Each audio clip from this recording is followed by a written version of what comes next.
Welcome back. తెలంగాణకు Congress party ప్రభుత్వం చేస్తున్న జలద్రోహాన్ని మీద నిలదీద్దాం.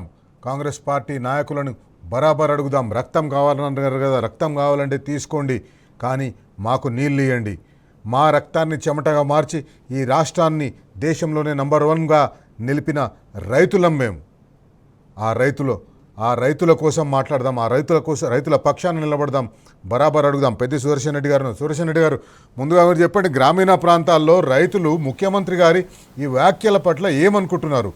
రైతుల రియాక్షన్ ఏంది?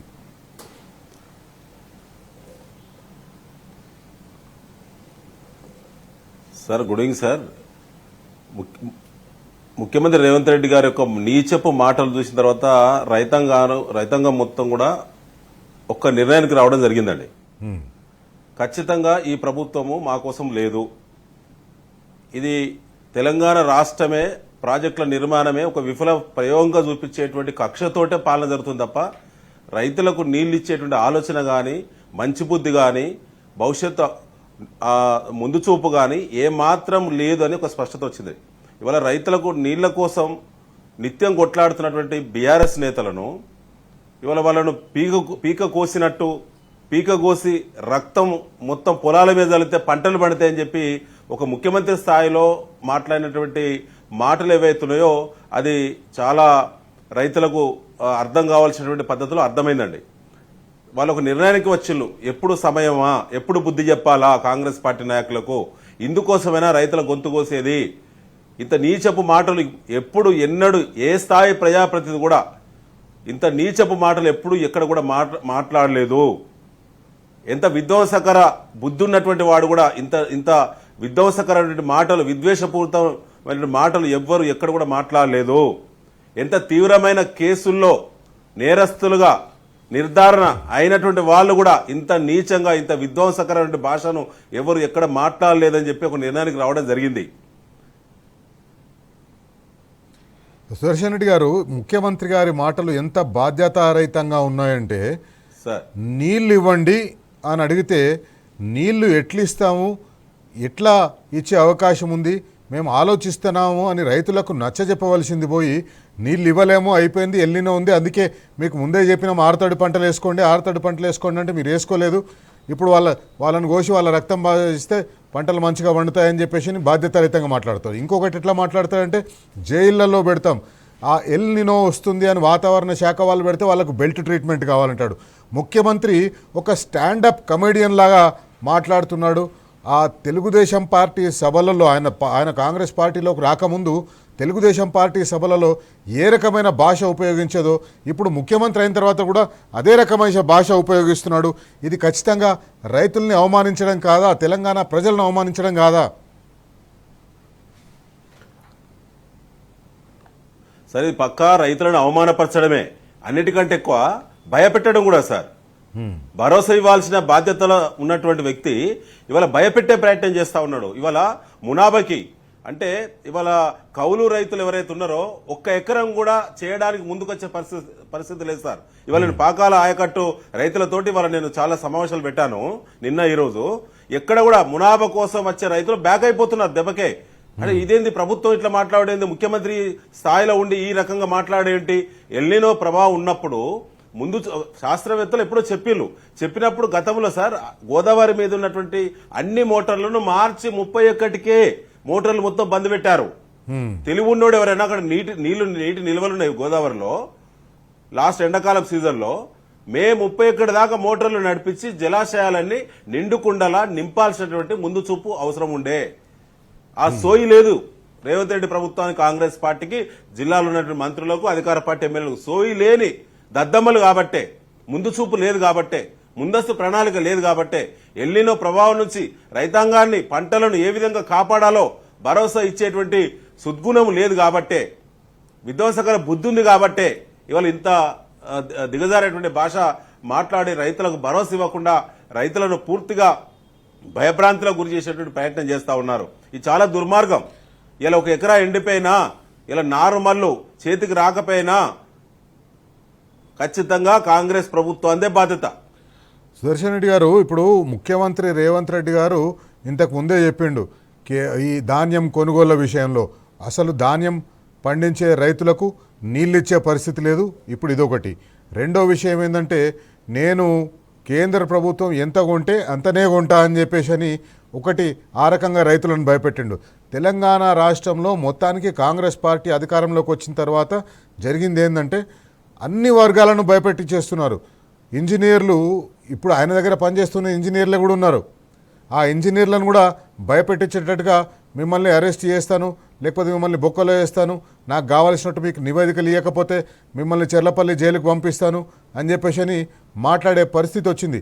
రాష్ట్రంలో ప్రభుత్వ ఉద్యోగులు, ప్రత్యేకించి ఇరిగేషన్ శాఖలో పనిచేస్తున్న ఇంజనీర్లు, ఎందుకంటే వాళ్ళు చాలా కీలకం తెలంగాణ కోసం, తెలంగాణ ప్రాజెక్టుల మెయింటెనెన్స్ కోసం, తెలంగాణలో నీటిపారుదల కోసం. అట్లాంటి ఇంజనీర్లను భయపెట్టించేటట్టుగా ముఖ్యమంత్రి మాట్లాడడం వల్ల ఆ ఇంజనీర్లు సరిగా పనిచేసే అవకాశం ఉంటుందా రాబోయే రోజుల్లో?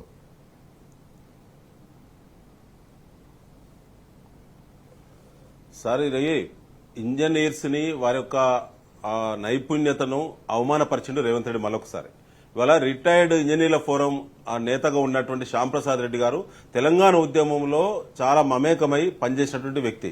తెలంగాణ రాష్ట్రం ఏర్పాటు కాకముందే తను ఉద్యోగం నుంచి రిటైర్మెంట్ అయినటువంటి వ్యక్తి సార్. ఆ సోయి లేదు, ఆ బుద్ధి లేనటువంటి ముఖ్యమంత్రి రేవంత్ రెడ్డి శ్యాంప్రసాద్ రెడ్డి గారిని తప్పుడు సలహాలు ఇస్తున్నాడు, జైల్లో పెట్టాలని చెప్పి ఆ పదజాలం ఎట్లా వస్తుంది సార్ నోటి నుంచి? ఆ మాత్రం కనీస పరిజ్ఞానం, పరిణతి లేకుండా ఉంటారా? ఆ ముఖ్యమంత్రి రేవంత్ రెడ్డి గారు ఎట్లయిపోయినంటే, ఎవరైనా జర్నలిస్టులు పెట్టాలని చెప్పంటే సుదర్శన్ రెడ్డి గారు, ముఖ్యమంత్రి రేవంత్ రెడ్డి గారు ఎట్లయిపోయినంటే, ఆయనను ఎవరు ప్రశ్నిస్తే వాళ్ళని జైల్లో పెట్టాలి.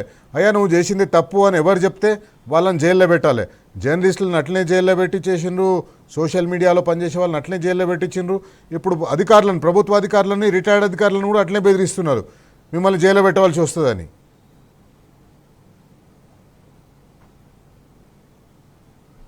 సార్, ఇది భయభ్రాంతులతో నడిచేటువంటి పాలన. ఇది ఏమాత్రం కూడా ప్రజాపాలన అసలే కాదు. ఆ అర్థానికి విరుద్ధమైనటువంటి పాలన జరుగుతూ ఉన్నది ఇవాళ. అసలు ఆ పదం నిషేధించబడ్డది కాంగ్రెస్ ప్రభుత్వం వచ్చిన తర్వాత.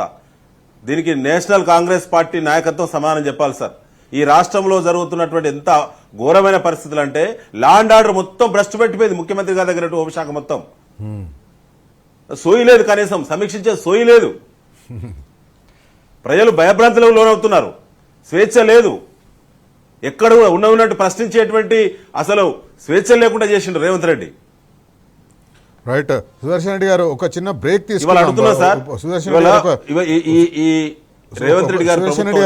మీరు తెలంగాణ రాష్ట్ర ముఖ్యమంత్రి రేవంత్ రెడ్డి రైతులను అవమానపరుస్తుంటే, ఉద్యోగులను అవమానపరుస్తుంటే, రిటైర్డ్ ఉద్యోగులు, ఏ ఉద్యోగులు అయితే తెలంగాణ కోసం కొట్లాడినరో, ఇంజనీర్లు, తెలంగాణ ఉద్యమం జరిగిందే నీళ్ల కోసం.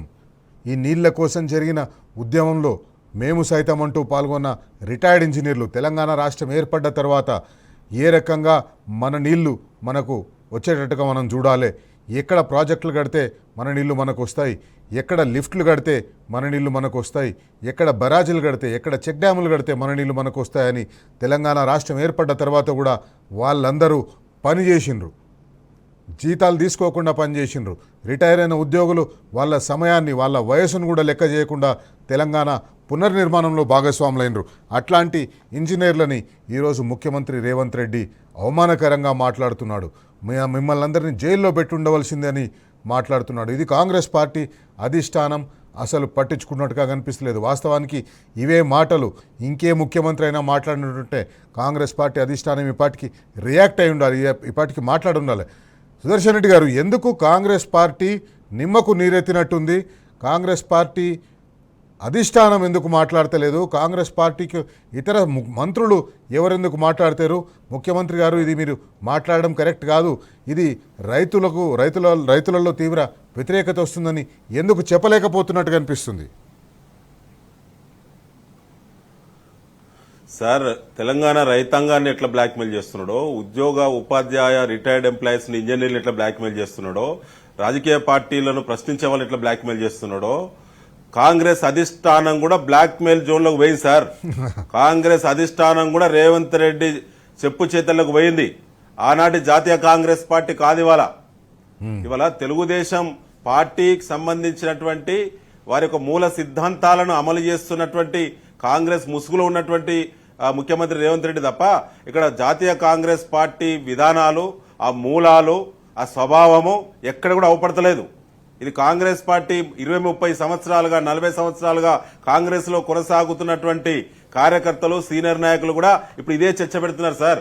కాబట్టి ఇలా ప్రజలను ఎట్లా బ్లాక్మెయిల్ చేస్తున్నారో, ప్రశ్నించినటువంటి పత్రికలను ఎట్లా బ్లాక్మెయిల్ చేస్తున్నారో, ఇలా ప్రశ్నించే గొంతుకలను ఎట్లా అణచే ప్రయత్నం చేస్తున్నాడో, అధిష్టానం, కాంగ్రెస్ అధిష్టానాన్ని కూడా బ్లాక్మెయిల్ చేస్తున్నాడు రేవంత్ రెడ్డి గారు.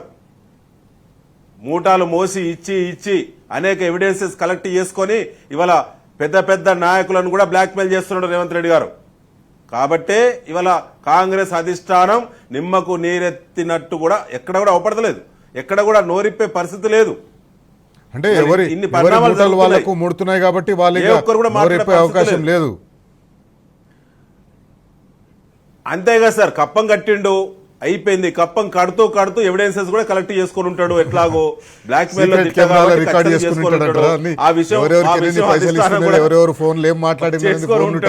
కాబట్టి ఏ ఒక్కరు కూడా అంతే. కాబట్టి ఏ ఒక్కరు కూడా మాట్లాడే అవకాశం కాంగ్రెస్ పార్టీ నాయకత్వం దగ్గర ఆ ధైర్యం లేదు సార్. కాబట్టి జరిగేటువంటి అన్ని దందాలలో ఆల్ ఇండియా కాంగ్రెస్ పార్టీ పెద్దలు కూడా ప్రత్యక్షంగా పరోక్షంగా ఇన్వాల్వ్ అయ్యింది. కాబట్టి ఇవాళ యావత్ క్యాబినెట్ లో ఉన్నటువంటి వాళ్ళందరూ కూడా ఇన్వాల్వ్ అయ్యిండ్లు కాబట్టే ఇవాళ ఈ పరిస్థితి కారణం. ఇవాళ పోలీసులు ఉన్నారని చెప్పి వాస్తవానికి సుదర్శన్ రెడ్డి గారు ఒకసారి మన తెలంగాణ రాష్ట్రంలో రిజర్వాయర్ల వరకు వస్తే, రిజర్వాయర్ల పరిస్థితికి వస్తే అన్ని రిజర్వాయర్లు కూడా దాదాపు డెడ్ స్టోరేజ్కి పోయిన. ఎస్ఆర్ఎస్పి డెడ్ స్టోరేజ్లో ఉంది, జూరాల దాదాపు డెడ్ స్టోరేజ్లోనే ఉంది. మనకు కొన్ని నీళ్ళు ఎక్కడి నుంచి అయితే రావాలో శ్రీశైలం అక్కడ కూడా డెడ్ స్టోరేజ్ ఉంది. హైదరాబాద్కు డ్రింకింగ్ వాటర్ తీసుకొచ్చే నాగార్జున సాగర్ ప్రాజెక్టులో కూడా చాలా తక్కువ నీరు లిఫ్ట్ చేసే పరిస్థితి కనిపిస్తుంది. హైదరాబాద్లో డ్రింకింగ్ వాటర్ ప్రాబ్లం చాలా తీవ్రంగా అయిపోయింది. ఇప్పటికీ కూడా ఈ రోజుకు కూడా 15 నుంచి 20 వేల ట్యాంకర్లు బుక్ అవుతున్నాయి. మీ వరంగల్ జిల్లాలో అయితే ఇంకా అన్ని చెరువులు అన్నీ ఎండిపోయినట్టుగానే ఇంకా వార్తలు వస్తున్నాయి. ఎక్కడ కూడా వాటి పరిస్థితి ఏం లేదు. అన్ని ఎండిపోయినాయి సార్. అంటే ఎట్లా మరి పరిస్థితి? రైతులు ఏం చేస్తున్నారు? అసలు ఒక్కటి సార్, ప్రభుత్వం అనేది ముందు చూపు, ప్రభుత్వానికి కళ్ళు, చెవులు, అన్ని రకాల డిపార్ట్మెంట్లు సకాలంలో ఇన్ఫర్మేషన్ ఇస్తారు. క్లైమేటికల్ కండిషన్స్ లో చేంజెస్ వచ్చినప్పుడు, ఇలాంటి ఎల్నినో ప్రభావం ఉన్నప్పుడు శాస్త్రవేత్తలు, ఇంజనీర్లు, వివిధ నిష్ణాతులు ఎవరి పని వాళ్ళు చేస్తారు. సో నేను అంటున్నా సార్, ముఖ్యమంత్రి స్థాయిలో ఈ అధికారంలో కాంగ్రెస్ పార్టీ ఎల్నినోను ఫేస్ చేయడానికి, ఈ సీజన్ నుంచి రైతులను కాపాడడానికి మంచినీరు, అదేవిధంగా తాగునీరు, సాగునీరు కోసము ఎలాంటి ఏ ఒక్క సమీక్ష నిర్వహించిందా? రాష్ట్ర స్థాయిలో ఎలాంటి ప్రికాషన్స్ తీసుకున్నారు? ప్రజలకు, రైతులకు అధికారికంగా ఇచ్చినటువంటి సూచనలు, సలహాలు ఏంటి? ఇచ్చారు కదా సలహాలు, సూచనలు ఇచ్చారు. వరి పంట వేస్తే మేము కొనము, కేంద్ర ప్రభుత్వం ఎంత కొంటాము.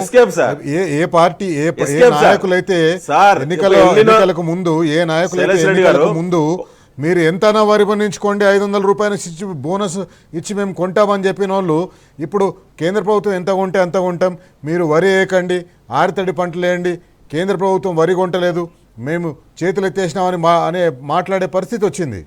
చెప్తున్నారు, వాళ్ళు సలహాలు ఇస్తున్నారు. వరి వేయొద్దంటున్నారు, వరి వేసుకుంటే మీరు ఊరేసుకోవాల్సింది అంటున్నారు. సార్ ఇందులో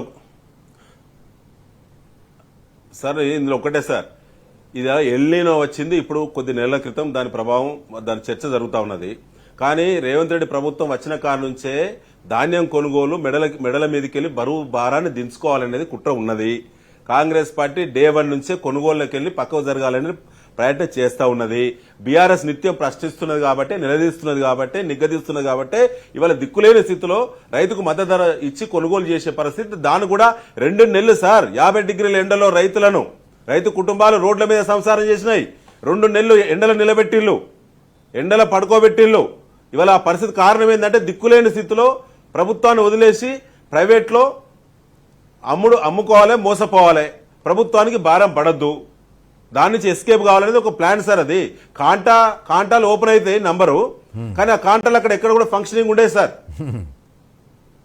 ఫంక్షనింగ్ ఉండయి. కాంటా ఓపెన్ అయింది, మీ ఇన్ని కాంటాలు నడుస్తూనే అంటారు. అక్కడ హమాలి ఉంటే అమ్మాలుంటే దాడివై ఉండడు, దాడివై ఉంటే ఓపీఎంఎస్ ఆపరేటర్ ఉండడు, ట్యాబ్ బుకింగ్ చేసేటోడు ఉండడు, వెయింగ్ మిషన్ కాడ మనిషి ఉండడు, ఆన్లైన్ చేసేటోడు ఉండడు, ట్రాన్స్పోర్ట్ అందుబాటులో ఉండదు, గోడౌన్ స్పేస్ ఉండదు. భరించలేని స్థితిలో రైతు బ్యాక్ కావాలి. ఇది ఇంటర్నల్ గా బాగా కుట్ర చేస్తున్నారు సార్. ఇవాళ ఛాలెంజ్ చేస్తున్నాం. భవిష్యత్తులో వచ్చే సీజన్లో ఇదే రేవంత్ రెడ్డి ప్రభుత్వము రైతుల నుంచి ఒక్క గింజ కొనుగోలు కూడా చేయదు. ఆల్రెడీ దాంట్లో భాగమే ఇవాళ ఎల్నినో అడ్డం పెట్టి పంటలు వేయొద్దు, వరి పంట వేయొద్దు. దాంతోపాటు మద్దతు ధర కొనుగోలు చేసేటువంటి బాధ్యత ప్రభుత్వానికి ఏ పంటలు అవుతున్నాయో ఆ పంటలను కూడా ఆఫ్ ది రికార్డుగా వ్యవసాయ శాఖ ఏఈఓల ద్వారా రైతు వేదికల్లో చెప్పిస్తున్నారు. సార్, ఈ పంటలు వేయొద్దు, మిగతా పంటలు వేసుకోండి అంటే దాని అర్థం ఏంది? ఆపరేషన్స్ లో లేనటువంటి పంటలు వేసుకోండి అని చెప్తున్నారు. అంతేగా సార్, దాని అర్థం అంతే సార్. రైట్. సుదర్శన్ రెడ్డి గారు, ఇప్పుడు ఈ మేడిగడ్డ బ్యారేజ్కి రిపేర్ వచ్చే అక్టోబర్ లోపల చేయిస్తామని చెప్పేసి, లేదా వచ్చే ఎండాకాలం లోపల చేయిస్తామని చెప్పేసి ఉత్తమ్ కుమార్ రెడ్డి గారు చెప్తున్నారు. అదేవిధంగా నేషనల్ డ్యామ్ సేఫ్టీ అథారిటీ వాళ్ళు నేషనల్ డ్యామ్ సేఫ్టీ చట్టం ప్రకారం 2021 నేషనల్ డ్యామ్ సేఫ్టీ అథారిటీ చట్టం ప్రకారం వాళ్ళు మేడిగడ్డ బ్యారేజ్ని క్రిటికల్ బ్యారేజ్ కేటగిరీ కింద చేర్చిండ్రు. క్రిటికల్ బ్యారేజీ కేటగిరీ కింద చేర్చినట్టుగా 2025 ఫైనల్ రిపోర్ట్ ఇచ్చిండ్రు. ఆ తర్వాత 2026 జనవరిలో కూడా ఒక రిపోర్ట్ ఇచ్చిండ్రు. దాన్ని బట్టి వాళ్ళు వాస్తవానికి ఈ వర్షాకాలం లోపల వాళ్ళు చేసి ఉండాలి. ఎందుకంటే ఆ డ్యామ్ సేఫ్టీ అథారిటీ చట్టంలోనే క్లియర్గా ఉంది, ఒక్క మాన్సూన్ సీజన్ మాత్రమే, ఆ మాన్సూన్ సీజన్ లోపలనే, వర్షాకాలం లోపలనే మీరు చేయాలి. వాస్తవానికి వీళ్ళు 2025 వర్షాకాలం లోపల పూర్తి చేసి ఉండాలి. చెప్పండి. ఎస్ సార్, ఇప్పుడు ఎన్డీఎస్ఏ సూచనలు చేసింది. సూచనలో అది క్రిటికల్ బ్యారేజ్ కింద తీసుకొచ్చిండ్రు, ప్రాజెక్ట్ కింద. దాని ద్వారా దానికి సంబంధించిన జాగ్రత్తలు కూడా ఎమర్జెన్సీ ప్రాతిపదికన చేయాలి కదా సార్. ఇప్పటివరకు ఎందుకు చేయలేదండి? ఈ నిమిషానికి దాని ఆలోచన ఏంది? ఇప్పటివరకు అక్కడ ఇంతవరకు కూడా సర్వే, శాస్త్రీయమైన సర్వే ఇప్పటివరకు పూర్తి కాలేదు. దాని మీద దృష్టి లేదు. దాని దుష్ప్రచారానికే వాడాలి తప్ప.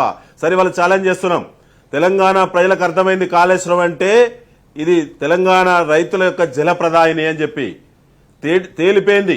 ఆనాడు ఎన్నికల సమయంలో ప్రజల యొక్క ఆ వీక్నెస్ అడ్డం పెట్టి సోషల్ మీడియాలో విపరీతమైన దుష్ప్రచారం చేసి ఆనాడు ప్రాజెక్టే కొట్టుకపోయింది. 1,00,00,000 కోట్ల రూపాయలు మొత్తం కూడా ఇసుక మేటల దుర్మార్గులు.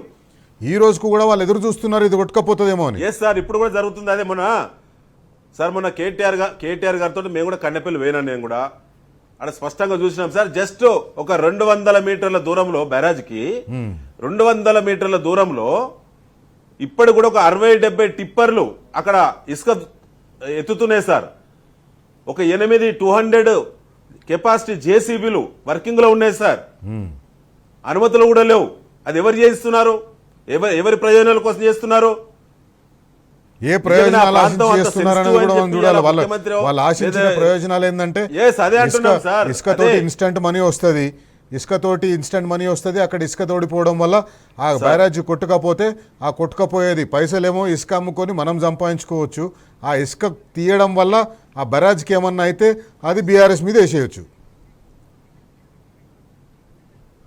సార్, ఇలా ఒకటే సార్, మొత్తము ఎల్నినో ఎఫెక్ట్ ఉంటుందని చెప్పి, అది రైతాంగం మీద, వ్యవసాయం మీద తీవ్రమైన ప్రభావం ఉంటుందని చెప్పి శాస్త్రవేత్తలు ప్రకటించిన తర్వాత ఈ రాష్ట్ర ప్రభుత్వము దీన్ని అడ్డం పెట్టి కొనుగోలు నుంచి తప్పించుకునేటువంటి ఇంటర్నల్ గా ప్లాన్ చేసింది. నంబర్ 1, నీళ్లు ఎత్తడం ద్వారా పెట్టుబడుల సమస్య, నీళ్లు ఎత్తడం ద్వారా ప్రత్యేకంగా సీడ్ సమస్య, నీళ్లు ఎత్తడం ద్వారా యూరియా సమస్య, నీళ్లు ఎత్తడం ద్వారా మద్దతు ధర కొనుగోలు చేసి మళ్ళీ ప్రభుత్వం భారం పడుతుంది, దాని నుంచి ఎస్కేప్ కావచ్చు.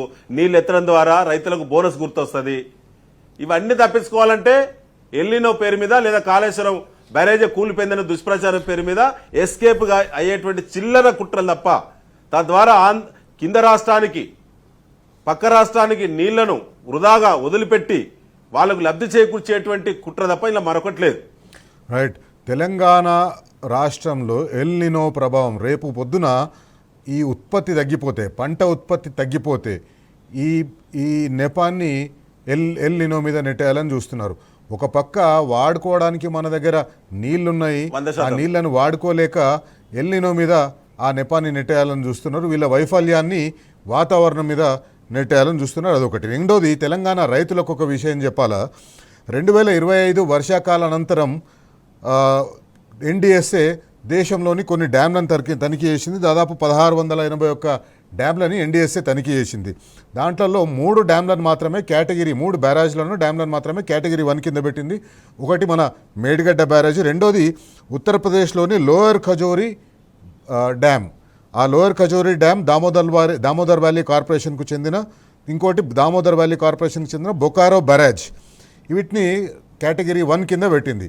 అయితే ఈ 2 బ్యారేజ్లను కూడా ఆ రాష్ట్ర ప్రభుత్వాలు హుటాహుటిన రిపేర్లు ప్రారంభించేసినాయి, రిపేర్లు స్టార్ట్ చేసేసినాయి. వాళ్ళు ఆ కేంద్ర ప్రభుత్వం నుంచి డ్రిప్ పథకం కింద ఆ నిధులు కూడా తీసుకొని వచ్చేసి వాటికి రిపేర్లు కూడా స్టార్ట్ చేసేసిండ్రు. దాదాపు అయిపోయినాయి. ఇప్పుడు వర్షాకాలం వాళ్ళకు ఆగస్ట్ సెప్టెంబర్లో వర్షాలు వస్తాయి. ఆ ప్రాంతంలో ఆగస్ట్ సెప్టెంబర్లో వర్షాలు వచ్చేటానికి ఆ రిపేర్లు కూడా పూర్తయిపోతాయి. కానీ తెలంగాణలో కాంగ్రెస్ పార్టీ ప్రభుత్వం మాత్రం మేడిగడ్డను ముట్టుకుంటలేదు. బరాబర్ అడుగుదాం. తెలంగాణ రాష్ట్ర ప్రభుత్వం తెలంగాణ రైతుల మీద కుట్ర చేస్తుంది, తెలంగాణ రైతులను ఆగం చేస్తుంది, తెలంగాణ రైతులకు దక్కవలసిన నీళ్లను తెలంగాణ రైతులకు ఇస్తలేదు, తెలంగాణ రైతుల కోసం లిఫ్ట్ చేయవలసిన నీటిని లిఫ్ట్ చేస్తలేదు. ఒక పక్క మేడిగడ్డ బ్యారేజ్ని రిపేర్ చేయకుండా కాలయాపన చేసి ఇప్పుడు వచ్చే సంవత్సరం వరకు మేము రిపేర్ చేస్తామని చెప్తుంది. ఎదురు చూస్తుంది ఎక్కడ వరదలు వచ్చి మేడిగడ్డ కొట్టుకపోతుందని. కానీ మేడిగడ్డ బ్యారేజ్ కట్టిన 3 సంవత్సరాల తర్వాత 22 లక్షల క్యూసెక్కుల నీరు అక్కడి నుంచి పోయినా కూడా ఆ బ్యారేజ్కు ఏం కాలేదు. ఇప్పుడు ఎల్ నినో వచ్చింది. ఇక దానికి ఏమయ్యే అవకాశమే లేదు కాబట్టి, తప్పించుకునే అవకాశం లేదు కాబట్టి దాన్ని ఇప్పుడు రిపేర్ చేస్తామంటున్నారు. ఈరోజు బనకచెర్లలో మనం చూసిన బనకచెర్ల ప్రాజెక్టు మీద ఏ కేసు వేస్తామని చెప్పేసి అయితే ఢిల్లీకి పోయినరో ఆ కేసు సుప్రీంకోర్టులో అడ్మిట్ కూడా కాలేదు. సుప్రీంకోర్టు ఇంటందుకు కూడా రెడీ కాలేదు. ఇది లోపభూయిష్టంగా ఉంది, ఈ లోపభూయిష్టంగా లిస్ట్ చేసిందని చెప్పి తిప్పి పంపించిండ్రు సుదర్శన్ రెడ్డి గారు. ఇవన్నీ చూస్తుంటే ఎక్కడికక్కడ ఎక్స్పోజ్ అవుతుంది కాంగ్రెస్ పార్టీ. తెలంగాణ రైతులకు చేస్తున్న ద్రోహాన్ని వాళ్ళు ఏదో ఒక రకంగా కవర్ చేయాలని చూస్తున్నారు, కానీ అది ఎట్లా కూడా చేయలేకపోతున్నారు. ప్రతి దగ్గర కూడా ఎక్స్పోజ్ అవుతున్నారు. కేటీఆర్ గారు పదే అన్నట్టు ఎక్కడ దొంగతనం చేసినా దొరికిపోవడం ఈయన స్పెషాలిటీ అన్నట్టు కాంగ్రెస్ పార్టీ వాళ్ళు తెలంగాణ రైతులకు చేస్తున్న ద్రోహం ఎక్కడికక్కడ దొరికిపోతుండ్రు, ఎక్కడికక్కడ ఎక్స్పోజ్ అవుతుండ్రు. సార్, ఒకటి ఫస్ట్, జాతీయ కాంగ్రెస్ పార్టీ చేతిలో రేవంత్ రెడ్డి గారు లేరు. ఇది స్పష్టం, సుస్పష్టం. తెలంగాణలో ఉండబడినటువంటి కాంగ్రెస్ పార్టీ ప్రభుత్వము కాంగ్రెస్ ముసుగు మాత్రమే వేసుకున్నది. స్వభావం కాంగ్రెస్ది కాదు. పక్కెంబడి ఉన్నటువంటి వారి గురువు గారు బాబు గారి యొక్క డైరెక్షన్ లో జరుగుతున్నది. ఈ గత 3-4 నెలలుగా ఇరిగేషన్ రంగంలో జరుగుతున్నటువంటి అనేక అవకతవకలు, తెలంగాణ రాష్ట్ర ప్రయోజనాలకు జరిగేటువంటి భంగం, ఇబ్బందులు, లీగల్ ఇష్యూస్ మీద అనేక సార్లు మా రాష్ట్ర పార్టీ నేతలు అనేక సార్లు నిలదీసిళ్ళు. అనేక కేసులు కూడా మేము పార్టీ పరంగా కూడా కేసులు వేయడం జరిగింది, కొన్ని ఇంప్లిమెంట్ కూడా కావడం జరిగింది. అయినా సోయిలైనటువంటి ఈ కాంగ్రెస్ పార్టీ పెద్దలు ఇవాళ గోదావరి బనకచెర్ల లింకు ప్రాజెక్టు విషయంలో రాష్ట్ర ప్రభుత్వం తరఫున అభ్యంతరాన్ని తెలియజేసేటువంటి చెప్పింది ఎప్పుడు సార్? జూలై 25 మేము పిటిషన్ వేస్తున్నామని చెప్పిళ్ళు. వేసింది ఎప్పుడు సార్? ఇప్పుడు వేసిళ్ళు. ఇప్పుడు ఏమైంది సార్? ఇప్పుడు ఇలా పరువు పోయింది. బహిరంగంగా సుప్రీంకోర్టు వేదికగా ఇలా పరువు తీసిళ్ళు. ఇది తెలిసి చేసినటువంటి కుట్రే సార్, తెలిసి చేసిన కుట్రే. లేకపోతే ఒక రాష్ట్ర ప్రభుత్వం దగ్గర మొత్తం అధికార యంత్రాంగం ఉంటుంది. ఎవరిని కావలిస్తే వాళ్ళని మీరు అడ్వకేట్లుగా హైర్ చేసుకునే ఫ్రీడమ్ రాష్ట్ర ప్రభుత్వం దగ్గర ఉంటుంది. లక్షలు ఇచ్చేసి ఒక సోషల్ మీడియా వాళ్ళ మీద పెట్టే కేసుల కోసం మీరు పెద్ద లాయర్లను తీసుకొస్తారు. సోషల్ మీడియా వాళ్ళ మీద పెట్టే కేసులకు అవునవును సార్, 25 లక్షలు, 30 లక్షలు, 50 లక్షలు, ₹1,00,00,000 పేమెంట్ ఒక్కొక్క అడ్వకేట్ కి, సుప్రీంకోర్టులో లీడింగ్ అడ్వకేట్స్ కి. ఏది కేవలం ప్రశ్నించినటువంటి గొంతుకలను జైల్లో పెట్టడానికి కోసం మాత్రమే, తప్పుడు కేసులను నమోదు చేయించడం కోసం. తప్పుడు ఆ ప్రతిపక్ష పార్టీల నాయకులను బ్లాక్మెయిల్ చేయడం కోసం. మరి ఇవాళ ఏమైంది సార్? ఇవాళ పనితనం ఏందో, ఆ చొరవేందో తెలంగాణ రైతాంగం బతుకు సంబంధించిన ప్రాజెక్ట్ కదా సార్. నిర్దాక్షిణంగా దోసుకొని పోతుంటే ముఖ్యమంత్రి ఓటుకు నోటు కేసులో ఉన్న ఆయన అనుచరుల కోసం లక్షలు పెట్టి అడ్వకేట్లను పెడతారు. ఎవరైతే సోషల్ మీడియాలో ప్రశ్నిస్తూ పోస్టులు పెట్టినరో వాళ్ళ కోసం సుప్రీంకోర్టులో రోజుకు 80 లక్షల కోటి రూపాయలు తీసుకుని అడ్వకేట్లను పెట్టినరు. 100% సార్. ఇప్పుడు ఈ 2 రాష్ట్రాల ముఖ్యమంత్రులు ఓటుకు నోటు కేసులో నిందితులు, అది దేశమంతా తెలుసు. ఇవాళ జరిగే పరిణామాలను కూడా ప్రజలందరూ నిశ్చితంగా పరిశీలన చేస్తా ఉన్నారు. తెలంగాణ రాష్ట్రం ఏర్పడక ముందు తెలంగాణ ఉద్యమ తీవ్రత ఉన్నప్పుడు కేసీఆర్ గారిని అభిమానించేటువంటి ఉద్యమంలో కలిసి వచ్చినటువంటి వర్గాలు ఒక్క తీరు ఉన్నాయి సార్.